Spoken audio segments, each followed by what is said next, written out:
August 9వ తారీఖున జరిగేటువంటి శని హోమంలో స్వాతి నక్షత్రంలో తులారాశిలో జన్మించినటువంటి వారికి అసలు దీన్ని 100కి 100కు 200% అస్సలు ఎప్పుడు మిస్ చేసుకోకండి. ఎందుకంటే ఒక్కసారి మీ జీవితంలో మీరు శని హోమం జరిపించుకుంటే 30 సంవత్సరాలు మీకు అనుభూతి లభిస్తుందండి. ఆ శని అనుగ్రహం కలుగుతుంది.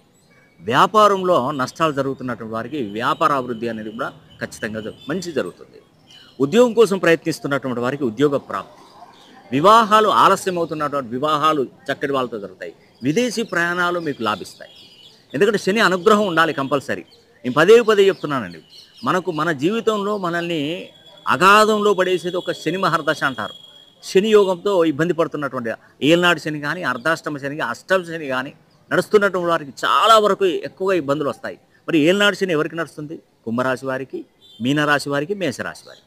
అదేవిధంగా అర్ధాష్టమ శని ధనుస్సు రాశి వారికి, అష్టమ శని సింహరాశి వారికి. ఈ 5 రాశులు. అదేవిధంగా తులారాశి వారి పాత్ర కూడా గొప్పదండి. ఎందుకంటే 2034 లోపు తులారాశి వారు 100 కోట్లు సంపాదించే తీరుతారండి. దానిలో ఎటువంటి సందేహం.